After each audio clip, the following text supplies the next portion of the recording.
Hi, I'm Venessa Bobb, and I'm the founder of A Second Voice and Autism Thrive Services.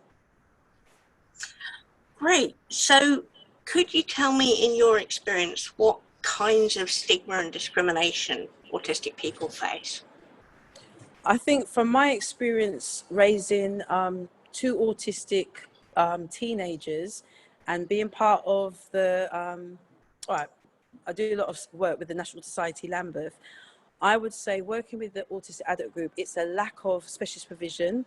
It's lack of, one autistic person in his 30s said to me, supported housing, benefits, employment, mental well-being. The fact that when COVID, because obviously of COVID, what happened, it's like they were ignored.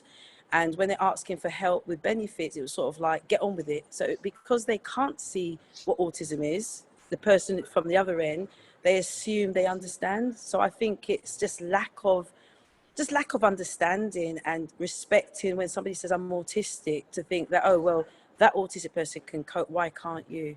So I think it's a lot of high expectations and assumptions that have made that has actually caused more damage to the mental well-being of autistic people. Hey, thank you. And could you talk a bit about what you think care and support providers and those who commission care could do differently that would reduce stigma and discrimination and promote equality? I don't think they're listening to the autistic person. It's all about the listening. I look at autistic, the elderly, is people talk about the children.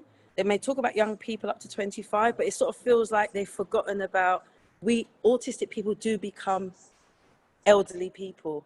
So my thing when it comes to the commissioners is they need to invest in looking at end of life as well, because we're in this pandemic where people are dying, and I think the autistic people, regards to social services, social care, adult social care, the clinical commissioning groups need to start looking at the autistic voice. They need to listen to the autistic people, because without the autistic people, they're not going to get it right. And as a black mother with autistic young people, I've seen the challenges within just the black community, how stigma can be overlooked as well.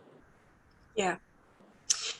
Do you think that focusing on a human rights-based approach to care and support could help? I think human rights, has really gone out the window, because people sometimes use it for the wrong reasons.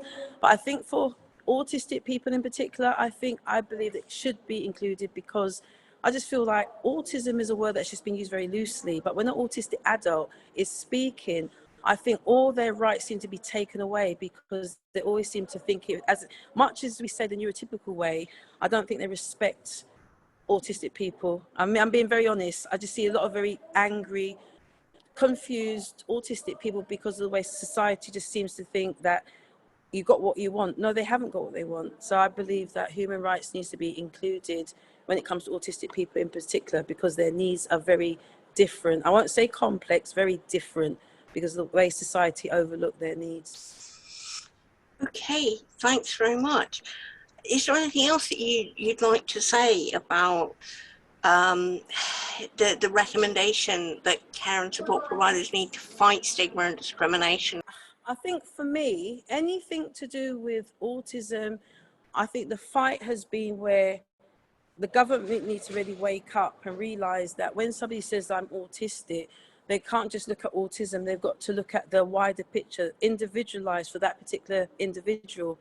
Because as I said, I've met lots of autistic people, especially over COVID, and every one of them do not have the same challenges. They're asking for something very different. And I think the services, the specialist services, are not there. And I don't care what anybody says to me, I know, because I'm seeing it with my 18-year-old and 15-year-old and my undiagnosed 20-year-old, where you're asking for help and we've been told, go back to social services, and we've been told that the provision is not there. It's about listening. It's respecting somebody who says, I am autistic, and not to be told, well, you look okay.